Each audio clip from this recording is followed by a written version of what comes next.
It's Monday, June 15th, 2015. I'm Rim. I am the Sky. And this is Geeknights. Tonight, what are we talking about? Tonight, we're talking about Sneakernet. Let's do this.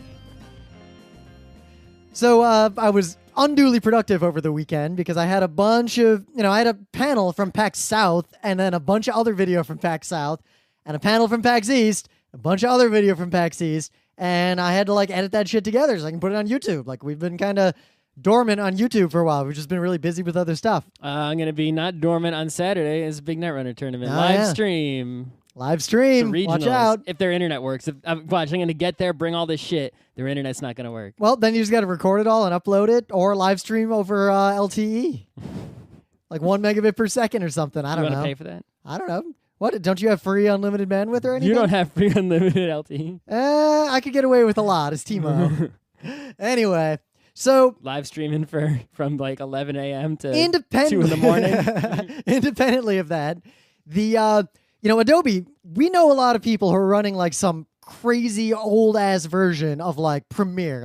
They bought Production Premium or something 4 or 5 years ago. Well, if you don't have a lot of money and you did save up your money and spend thousands of dollars on that a long time ago and it still gets the job done, why would you start paying $50 a month to get Creative Cloud if the old one is still working for you and you aren't getting files from people with Creative Cloud that you need to be compatible or anything like that? There is a case to be made there. If you don't use the software that much and you already own one of those old versions, sure. But a lot of people say they don't want to upgrade because it's not better or they don't trust Adobe. Those are the same people. Listen, you should I'm not talking that anybody should be upgrading to beta untested versions, the pre-releases. Yeah. But if you have a production pipeline of creative stuff, you should just always be on the most current version of Adobe. Not just Adobe, but everything. Windows Update, if there's updates in Windows Update, install them. NVIDIA driver, if there's an update, install it. So did you see with Windows 10, one of the great things they're doing, if you have the home version, you cannot defer or prevent updates. They just happen. Fuck you. Good. I like that. Yeah, I like that but too. It's if there's a new version of Chrome, it's just updating without you doing anything, but you should just update it. I prefer Firebird version 3.1. Right. If you're using Linux, just apt-get dist upgrade or apt-get upgrade whenever, right? Just if there's upgrades, get them. You should upgrade everything all the time, constantly. Now, some person's going to be like, oh, my production... It's whatever. I don't give a shit. Well, fine. I've done this on every computer forever, and I have less computer problems than everybody. You know what I'd say? One of those reasons is because I update and patch everything. I'm very... If your pipeline is such that it's that prone to disruption, and a disruption is that bad, you should have a UAT environment anyway. Obviously. So... But I heavily update everything. I'm super up-to-date on patches, and that's one of the reasons my shit always works great. But anyway, not to derail. Thing. So...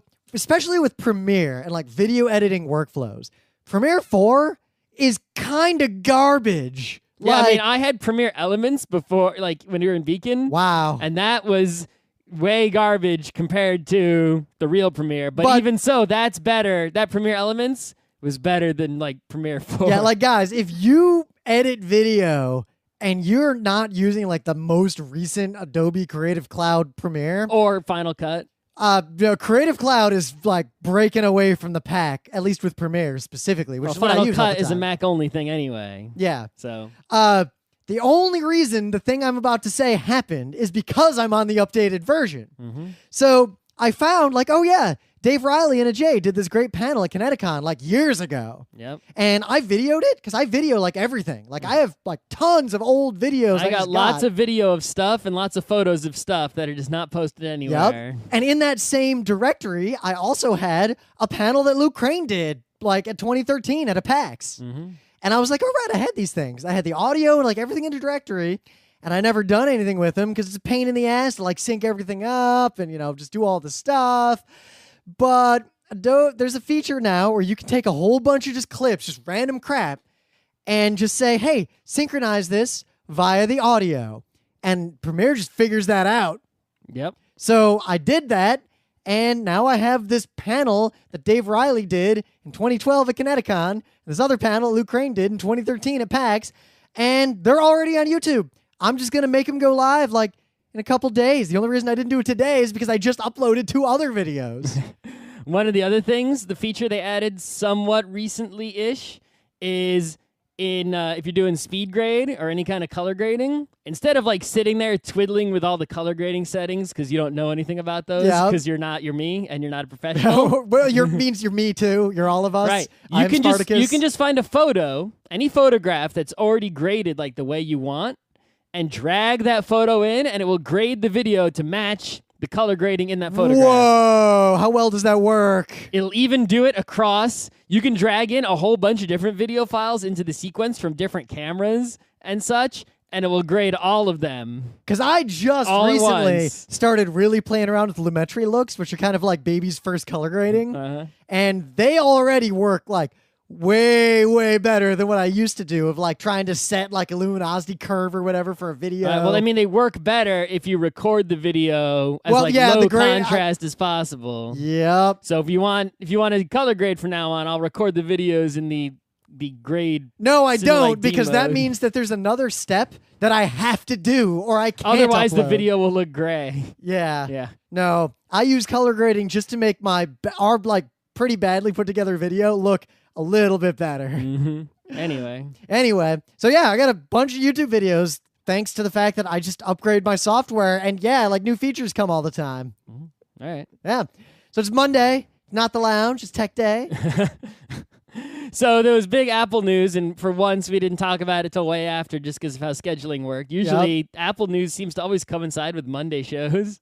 I guess this time it didn't. So the WWDC happened, which is where they usually announce stuff developers care about. Yep. But really, it was pretty minor. It's just like, yeah, we're making a new OS X. We're doing the same thing we always do, which is take features that everyone else has had for a long time and bring them over to our platforms, right? There were really only a few things that were interesting at all. The first one is that they have their language, Swift. That was the language they invented for writing iOS apps. They're going to just open source that whole language. What does that mean? Well, hopefully, if they're being true to their word, they're actually going to fully open source the language.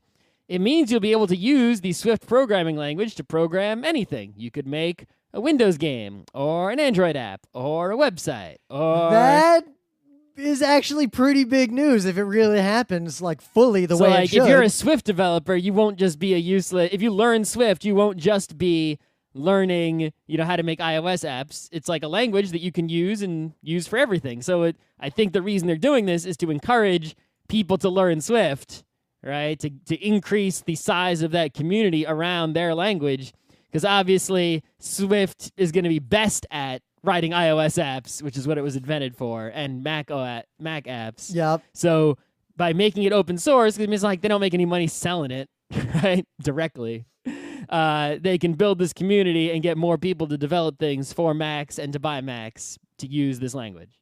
As opposed to, say, Java is supposed to be the, use this code anywhere, but it exists in a different ecosystem. Oracle's kind of mismanaged it for a long time. Sun may have mismanaged it. Right, and also because the language is open sourced, right, that doesn't just mean that anyone can use it for anything and anyone can make libraries for it. It means that someone can go out there, can make a patch for Swift that changes the language and send it to Apple and possibly have it be included in the official, like in Xcode or whatever, right? Yeah. So anyway, that was interesting. I mean, we'll see how you're far a kid, they actually take that, right? Like, if you're a kid in college, Swift's a language you should probably just learn. It doesn't hurt. Yeah. It's not bad.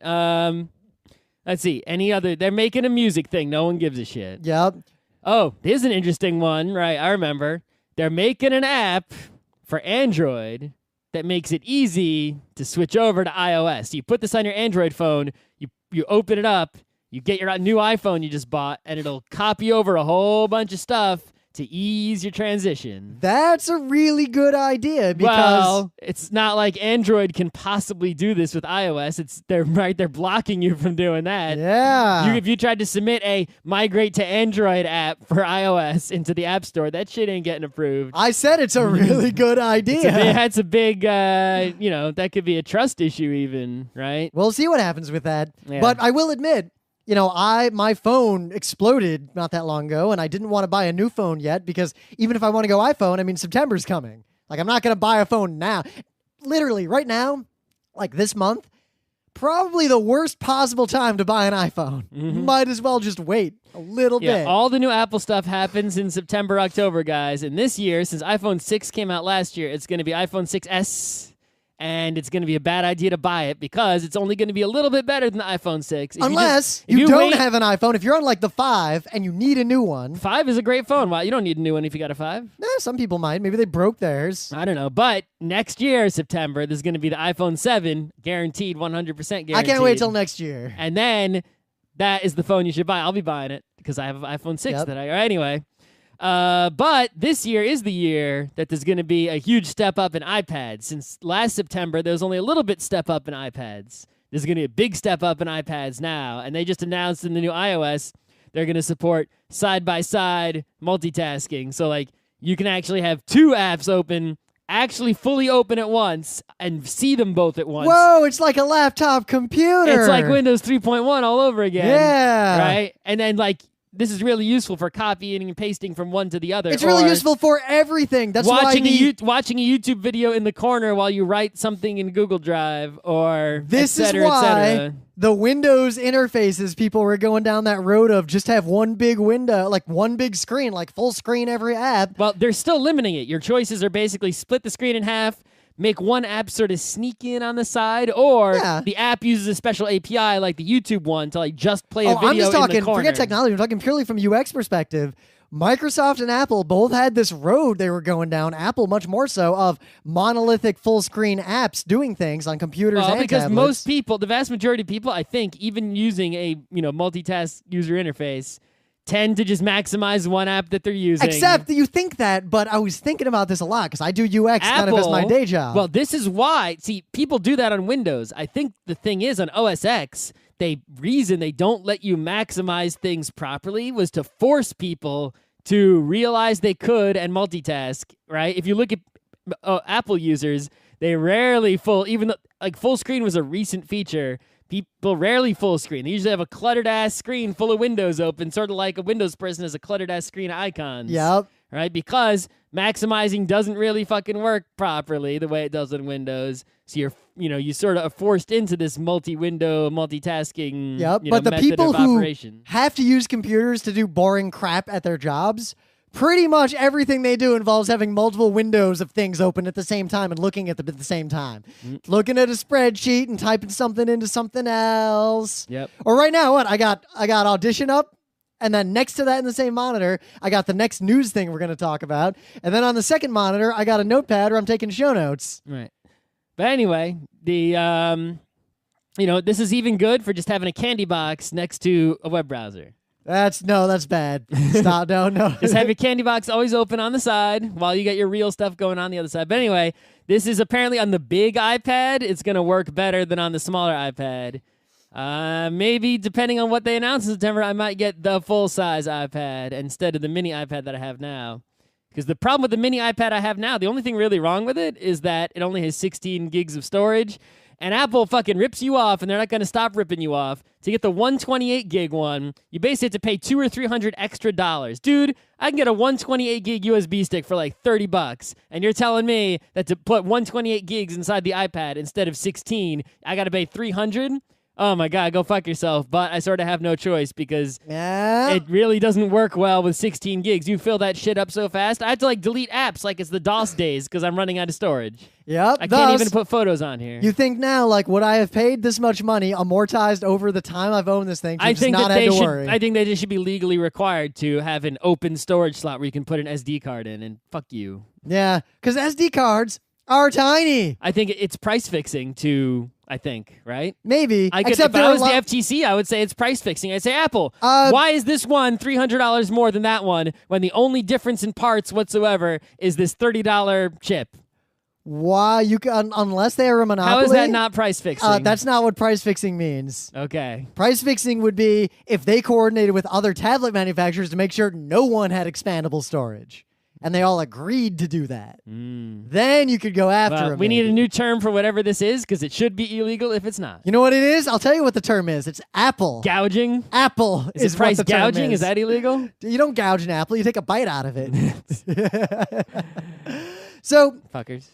there's a big initiative among the U.S. government, the British government, and other governments in general to basically either weaken encryption by making legal requirements to have backdoors, Nope. or to outlaw encryption. Nope. This has been a thing since the 80s. Yep. I mean, we've talked about this on Geeknights before, but it's coming This up is again. why the EFF, they exist because of this court case from a long time ago with PGP. Yep. Right, in the PGP export was restrictions. regular, pretty good encryption. It was basically, or pretty good privacy, I guess it stood for. Yes. It was a powerful encryption system that was very It's just mathematically RSA. simple. Yeah, mathematically simple, easy to use, and it was classified by the U.S. government and other shitty governments as a weapon and banned from exports. And so it was illegal to explain to someone who was not an American citizen how to use it. But everyone knew this math. It's not like it wasn't a real secret. So there was this crazy shenanigans. I think it was Zimmerman. Don't tell the Russians about multiplication. They can't know. They published the source code as a printed book, exported the book, and then someone typed it back in to get around the law. Right. So this bullshit is not new, but it's escalating. Partly because of the Snowden by the stuff. way, we won that case a long time ago. We did, but the governments of the world are frantically trying to put that genie back in the bottle, and they could succeed because the one thing that trumps encryption is guns, basically. Right. So give me your private key or you will die. To highlight, in my opinion, the necessity. I've already destroyed my private key. Yep. You're shooting me will get you nowhere. That's the way to go. But there's other ways to use that. For example, I have incriminating information on the government, basically blackmail against some sort of corruption. I put that data in an encrypted store publicly. There's millions of copies of it. It cannot be destroyed. The key, some people have that key.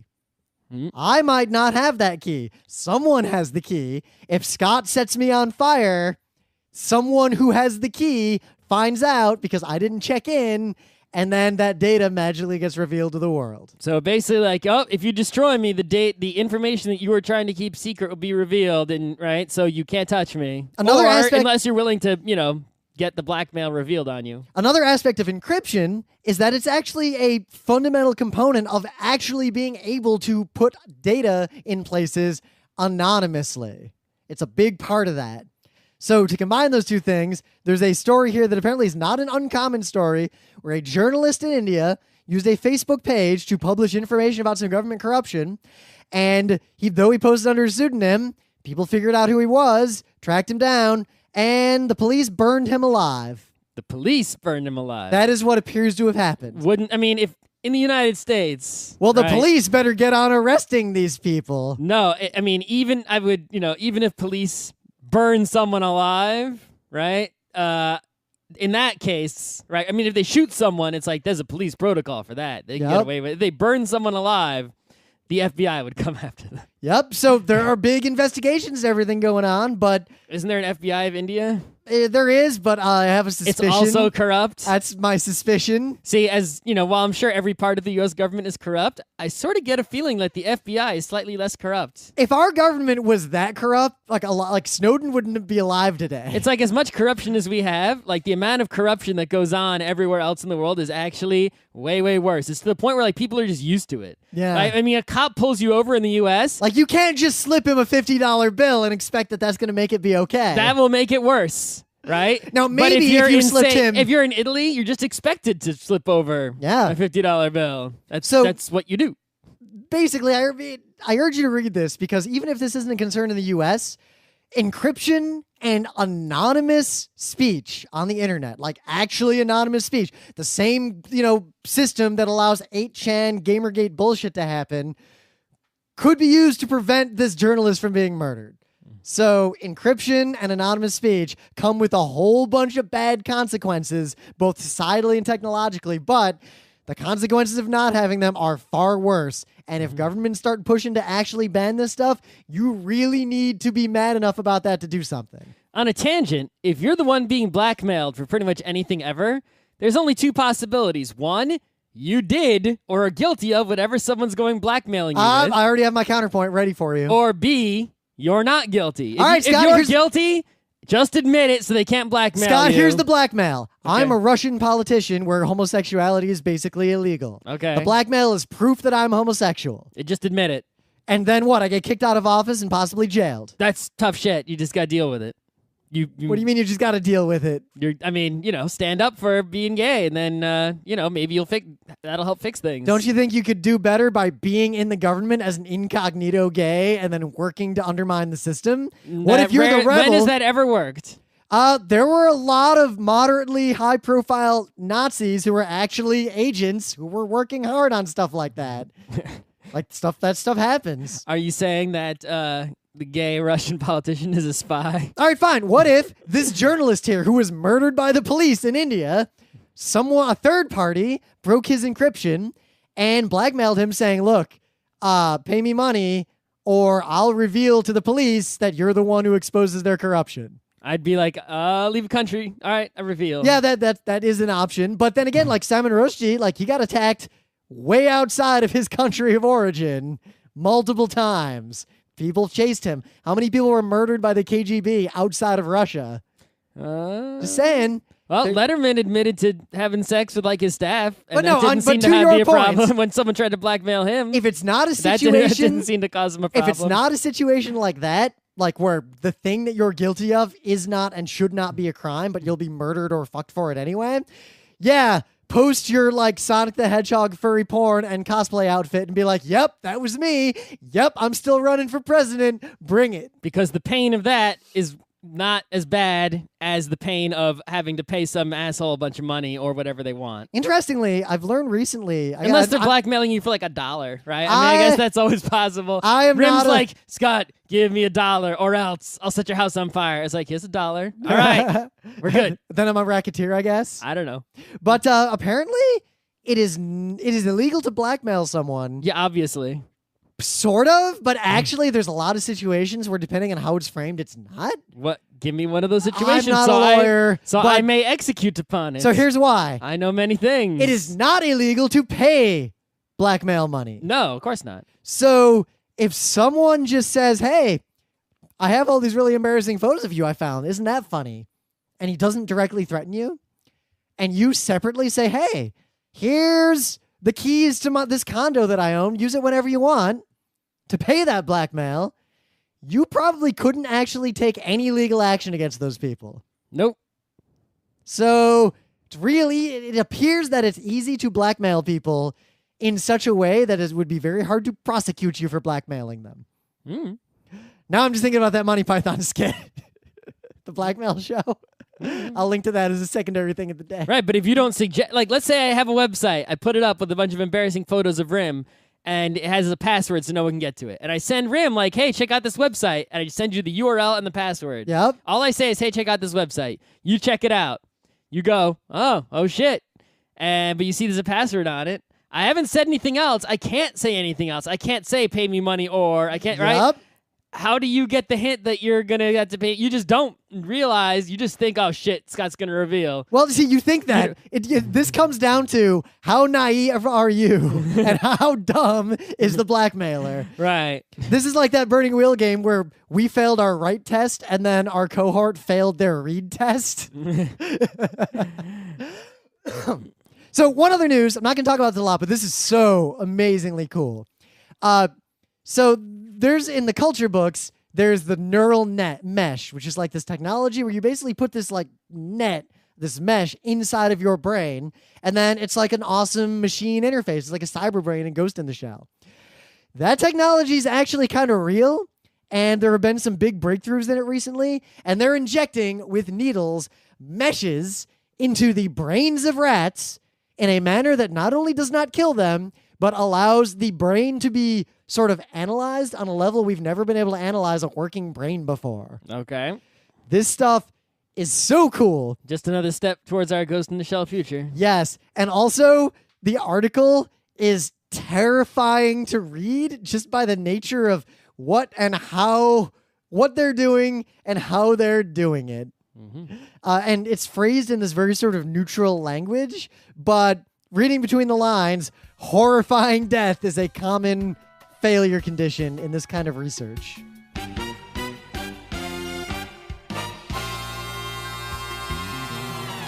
Things of the day.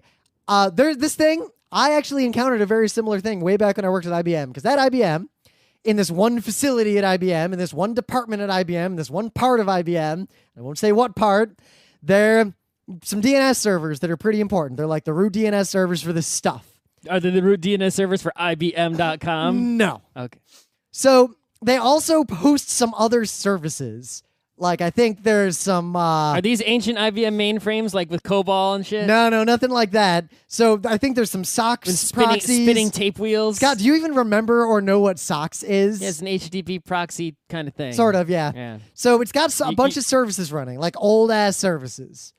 It was some OS2 warp machines. Oh, yeah, that's an IBM thing. That hadn't been powered off since before I started working at IBM. I thought OS2 Warp was the weird one that you got on like your home system that also was Windows 3.1. I thought that the real servers used just like OS2, not OS2 Warp. So this was OS2 Warp, and actually it had been updated periodically, so it was a version of that never made it outside of IBM. It was like a real, like they kept using it, developing it. I wonder if you can run it in VirtualBox. I have it. I have the full install and documentation for it. It was a parting gift when I left IBM. Nice. Let's try to run it in VirtualBox. We should. I got it on a bunch of CDs and shit.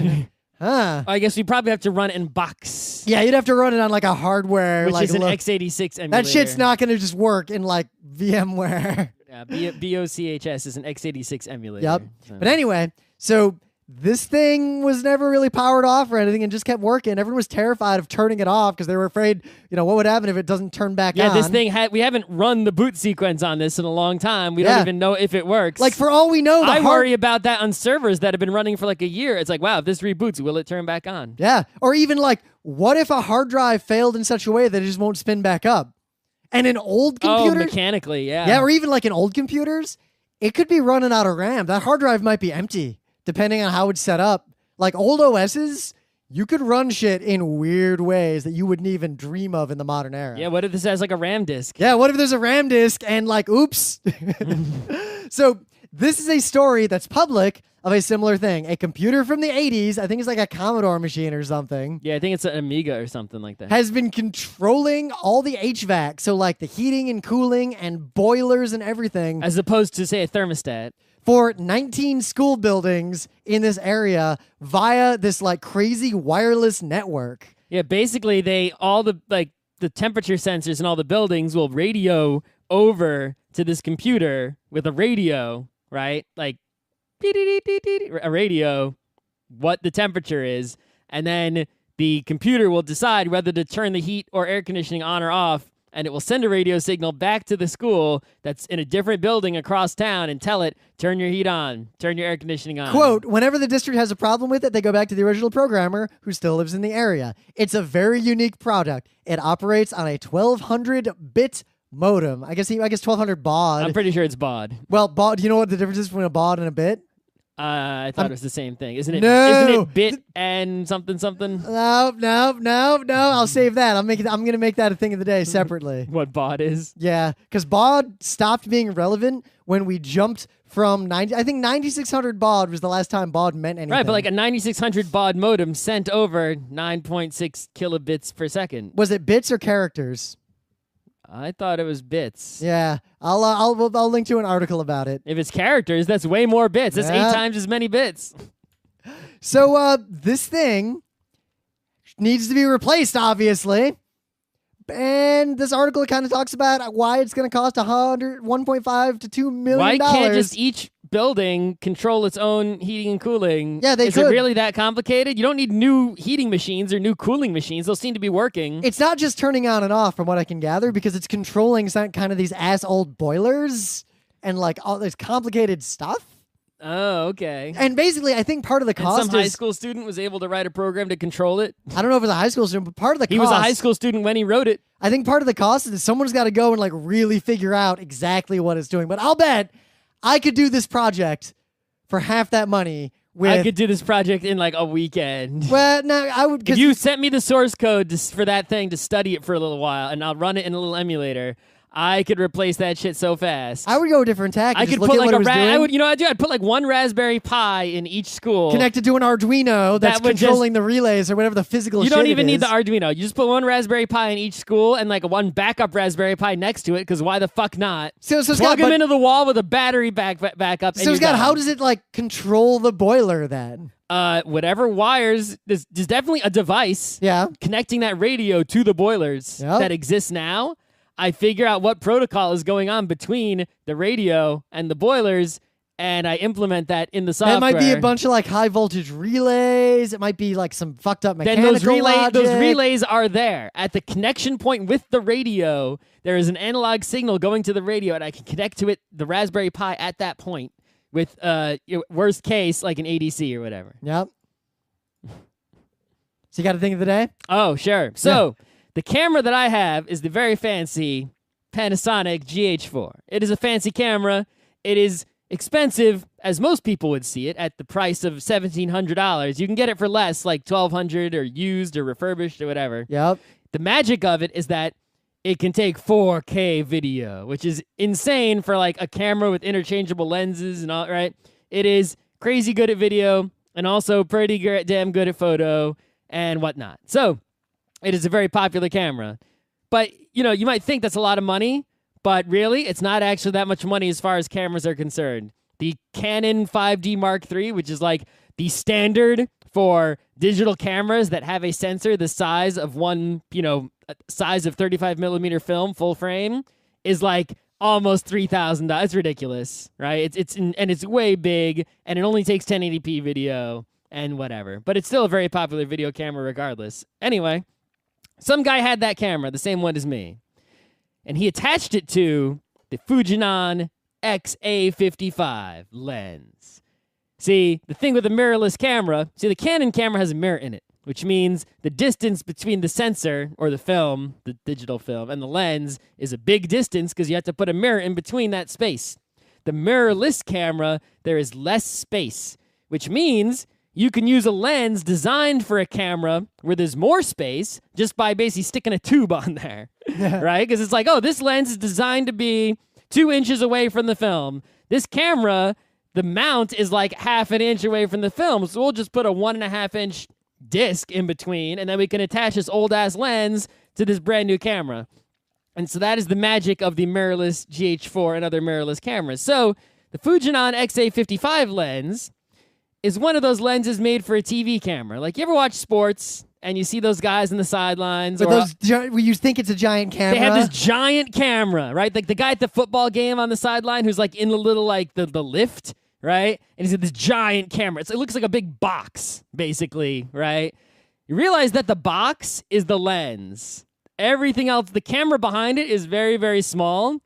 The box is the lens. And those lenses that they use for television, live sports and things, first of all, they're that big because they're amazing. They're also, I don't know, at least $60,000 usually. I've seen them go, depending on which one you get, like hundreds of thousands of dollars. I've seen some for $300,000. They're really, really expensive, right? So this guy, he takes my camera, $1,700, and attaches it to this $60,000 lens by way of adapting, as I just described. And when you combine the fact that this lens is already insane to begin with, right? It's a 9.5 to 525 millimeter lens, which means it can zoom way in, way in, more than pretty much any lens that you have at home. It can also zoom way out, probably farther out, almost as far out as any lens I have. Actually, I think, it zooms farther out than any lens I have also. And... it's 1.17, so it can you can open the aperture a ton and let tons of light in, so you can shoot in way dark conditions. He puts a 2x extender on it, so that basically makes it zoom in twice as much, and is also sort of necessary for attaching it to this tiny camera that wasn't designed for it. And then, in addition to that, you have to realize the sensor on this camera is like half the size of, a 35 millimeter sensor. So when you're basically cropping into the middle of the picture, which is sort of the same thing as zooming in, right? I mean, if I take a picture and I just crop out the middle part, and then I put that next to it, it's like, oh, it looks like he zoomed in, which you sort of did. Yep. So it comes out to be a 45 to 2415 millimeter, 2,415 millimeter equivalent. Now, if that doesn't mean anything to you, If that doesn't mean anything to you, watch my thing of the day, which is a video, and you can see the ridiculousness. when he zoomed in on that lighthouse. To which he can zoom with this 60,000. I mean, you get what you pay for, $60,000 lens, right? But this is why they use these for television, because basically you can, any situation, no matter what the light is, no matter how much you have to zoom, you can get the shot with these lenses, right? If you need to get the whole football field or a player's close-up face, you're going to be able to get it done, no problem. In the meta moment, the book club book is The Wheel of Time. Eye of the World. The first one. I got to read it. I'll start reading it. I'm going to London this week, so I'll read it on the plane. I read it, and then I stopped reading it for a little bit because I'm busy, but every time I see it there, I actually kind of want to read it. Interesting. More so than the Rabbit book, at least. I like the Rabbit book a lot. I don't hate the Rabbit book. I just didn't want to read I just don't know if I'm feeling generic fantasy, because I almost want to read some of those Forgotten Realms books again instead. So this we'll is see. hopefully better than those. We'll see. I'm curious. I'm really curious. I think it's while it's genero fantasy, I think it's not highbrow. I think it's midbrow. So it's not lowbrow like your Dragonlance. Well, fuck Dragonlance. I'm just saying, it's midbrow. So I'm catching up with that video queue. So uploaded to our site on YouTube now are 2 videos. A short excerpt from our Bad Games lecture at PAX South in San Antonio, where we shit all over race walking for the garbage bullshit, not a sport that it is. And then the whole lecture, because why not?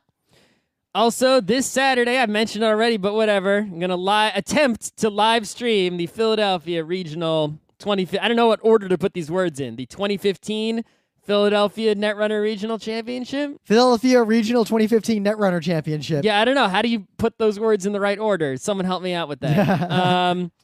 But anyway, you can watch it. I'm going to live stream that shit if I can. And July 9th, 10th, 11th, and 12th, Kineticon 2015. The 9th is only like... Get your badge, because they don't mail the badges yet. The only bad thing about Kineticon. And it's like... There's a couple events at night that don't really count. There's 3 panels and the Nerd Prom, and a bunch of people just hang out Doesn't at the Nerd Prom require separate tickets? I don't know. I think so. I think it does. I've never... Or separate registration, at least. Despite running the panels department for many, many years, I've never been there Thursday night to We're not really into the Nerd Prom. Find out. I would have... If I was 17, I'd be so into that Nerd Prom. Maybe. Yeah, I know I would have been. Anyway. I know what I was like when I was 17. So, yeah. Talking about Sneakernet. So, Cuba opening up, and there's a fascinating article I'm linked to here, but basically, it's a report on El Paquete, or El Paquete. Okay. The package. It's just called The Package. Here, I'll read this excerpt for you. Cuba's answer, I'm quoting, Cuba's answer to the internet, an informal but extraordinarily lucrative distribution chain where anyone in Cuba who can pay can watch telenovelas, first-run Hollywood movies, search for romantic partners, etc.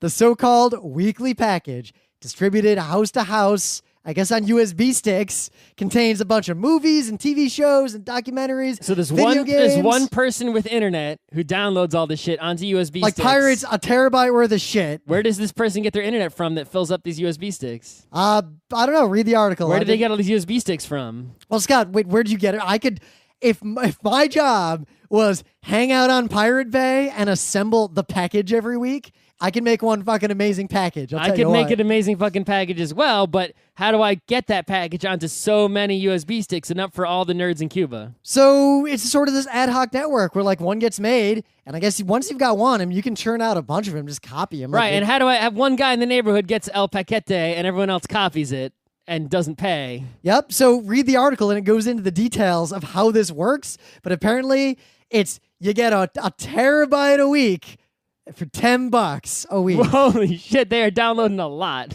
Yep. Wow. There is everything here. Another quote. The thumb drives make their way across the island from hand to hand. How are they terabyte USB sticks? What the fuck? Hand to hand. That's a giant USB stick. Where'd they get that from? It might be 4 smaller USB sticks. Are you sure it's not just like a hard drive, a magnetic one? That'd be fine. Just at this point, like, yeah. But this is fascinating to say the least. Yeah. Cool. It shows the power of human ingenuity. Also, that's a lot faster download speeds than I got. You know how long it take to download a terabyte of movies?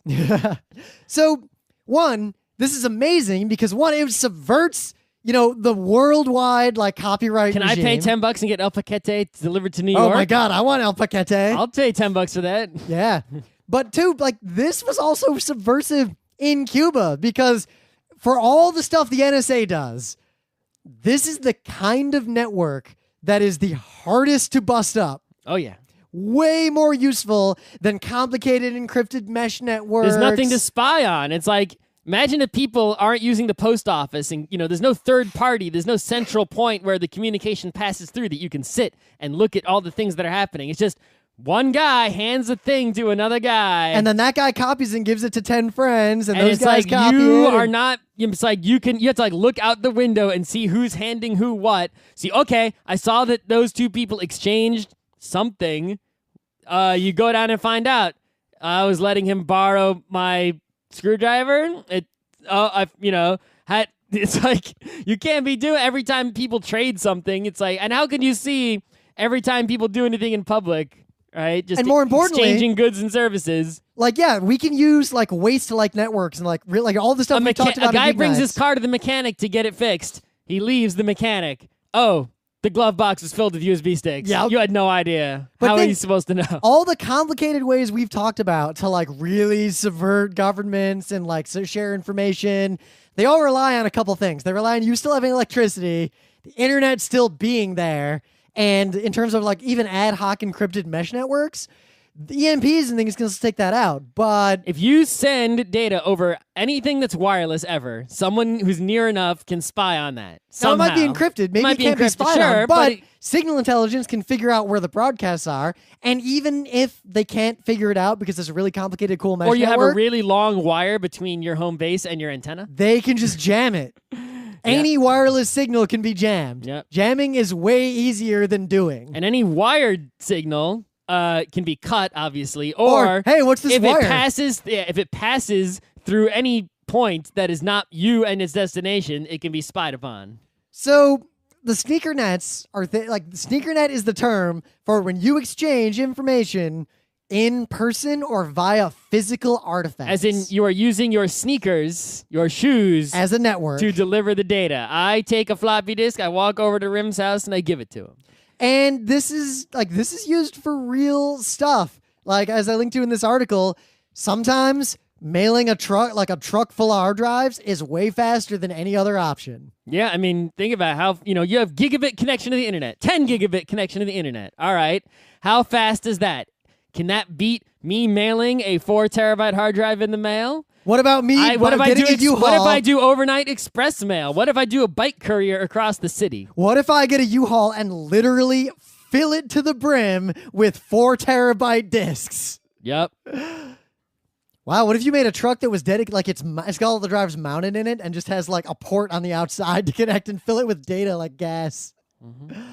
So this is an aspect of technology, computing, anonymous speech, data distribution. Sneakernets touch on way more parts of technology and the internet in the world than you'd think. They're still useful even today, and they are used today both by, shall we say, illicit actors and just by Google and the government. Well, I mean, in the olden days, they were super popular because it was sort of your only method, right? A Yep. modem was not good. Yeah, if I wanted to download a warez from the local BBS, that took a while. You didn't get Doom pirated by downloading it. You got Doom because someone had the WAD files, put them on a floppy disk, and gave them to you. Yep, and I had this floppy disk that had Scorched Earth on it, the unlocked version.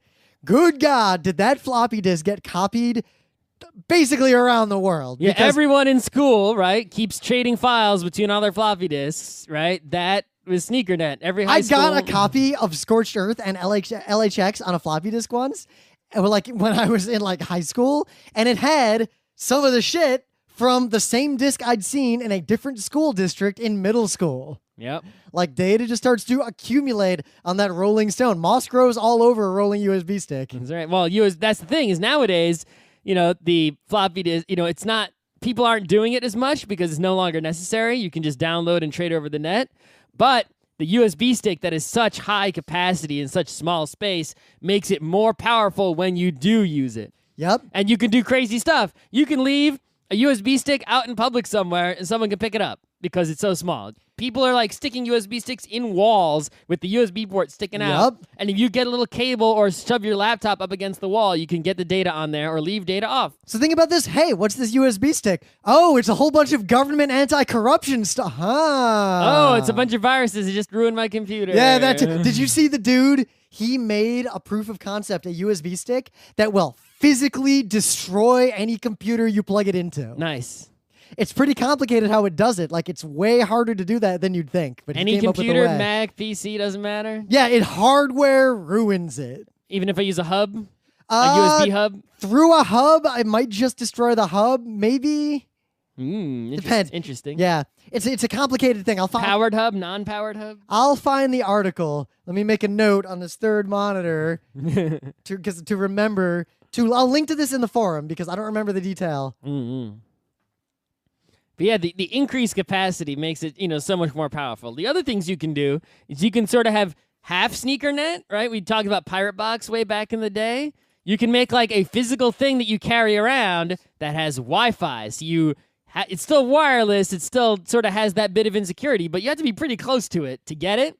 But then the power of it is so much greater. Imagine if I just had a bunch of hard drives and some access points in a truck, and I drove around town and parked in a few places according to like a schedule, and like I hid my SSIDs so that you had to know and see the truck was there and be in the know. And then you log into this thing and it tells you the flash mob information where to go to do the whatever crazy protest Or you thing log you're in do. And access the terabytes and terabytes of data in El Paquete that is in my truck. Whoa, that gave me a great idea. That's the new pirate radio. That's the new pirate. El Paquete, you just got to know, stand in like Madison Square Park. And connect to this SSID with this WPA password at this time. It's there between 1 p.m. and 2 p.m. You have 1 hour a day. You can access all this data that's just there at Wi-Fi speeds. Oh my God, that's actually an amazing idea. Then the security camera notices that this car shows up there every day. Yeah, but you do it like those night markets. Like you just have you have an underground distribution network of I think you're better off making it just put inside a lunchbox and you just physically go and sit in the park every day. Yep. It's, who's going to, a guy has a routine of going to the park every day. There is nothing suspicious about that whatsoever. There's a lot of ways to do it. You could use directional antennas and do it like from a rooftop, point it at an area. Oh, and turn it on and off? Yeah. Yep.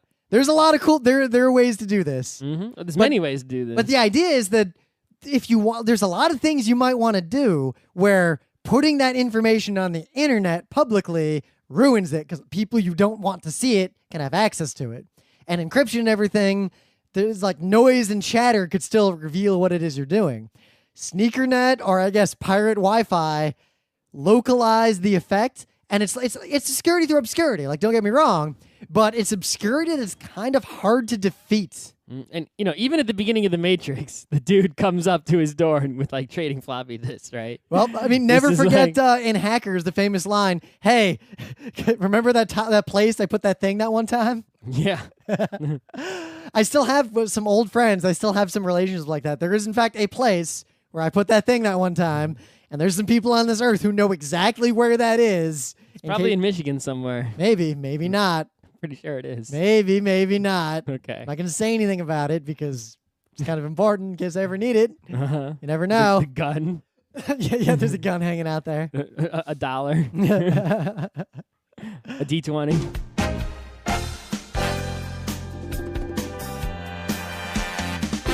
This has been Geek Nights with Rim and Scott. Special thanks to DJ Pretzel for the opening music, Kat Lee for web design, and Brando K for the logos. Be sure to visit our website at frontrowcrew.com for show notes, discussion, news, and more. Remember, Geek Nights is not one, but 4 different shows. Sci-Tech Mondays, Gaming Tuesdays, Anime Comic Wednesdays, and Indiscriminate Thursdays. Geek Nights is distributed under a Creative Commons Attribution 3.0 license. Geeknights is recorded live with no studio and no audience. But unlike those other late shows, it's actually recorded at night.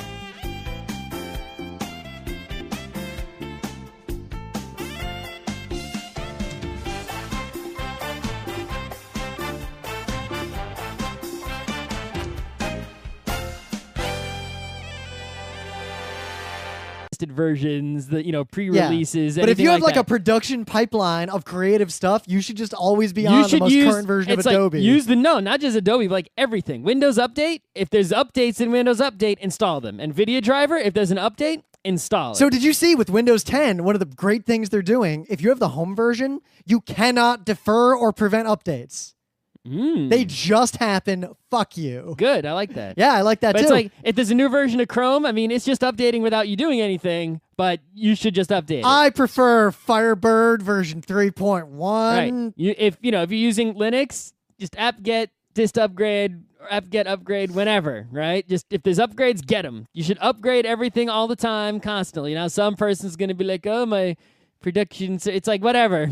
I don't give a shit. Well, fine. I've done this on every computer forever, and I have less computer problems than everybody. You know what I'd say? And one of those reasons is because I update and patch everything. If your pipeline is such that it's that prone to disruption, and disruption is that bad, you should have a UAT environment anyway. Obviously. So, but I heavily update everything. I'm super up to date on patches, and that's one of the reasons my shit always works great. But anyway, not to derail. Thing. So, especially with Premiere and like video editing workflows, Premiere 4 is kind of garbage. Yeah, I mean, I had Premiere Elements before, like when you were in Beacon. Wow. And that was way garbage compared to the real Premiere. But even so, that's better. That Premiere Elements was better than like Premiere 4. Yeah, like guys, if you edit video and you're not using like the most recent Adobe Creative Cloud Premiere or Final Cut, Creative Cloud is like breaking away from the pack, at least with Premiere specifically, which is what I use all the Final Cut is a time. Mac only thing anyway. Yeah. So the only reason the thing I'm about to say happened is because I'm on the updated version. Mm-hmm. So I found like, oh yeah, Dave Riley and Ajay did this great panel at Kineticon like years ago. Yep. And I videoed it because I video like everything. Like I have like tons of old videos. I got lots of video of stuff and lots of photos of stuff that are just not posted anywhere. Yep. And in that same directory, I also had a panel that Luke Crane did like at 2013 at a PAX. Mm-hmm. And I was like, all right, I had these things. I had the audio and like everything in the directory. And I never done anything with them because it's a pain in the ass to like sync everything up and, just do all the stuff. But there's a feature now where you can take a whole bunch of just clips, just random crap, and just say, hey, synchronize this via the audio. And Premiere just figures that out. Yep. So I did that, and now I have this panel that Dave Riley did in 2012 at Kineticon, this other panel Luke Crane did in 2013 at PAX, and they're already on YouTube. I'm just going to make them go live like in a couple days. The only reason I didn't do it today is because I just uploaded 2 other videos. One of the other things, the feature they added somewhat recently-ish is if you're doing speed grade or any kind of color grading, instead of like sitting there twiddling with all the color grading settings because you don't...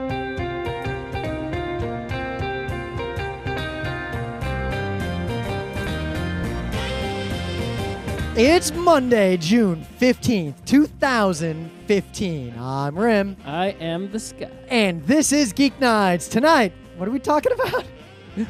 Tonight, we're talking about Sneakernet. Let's do this.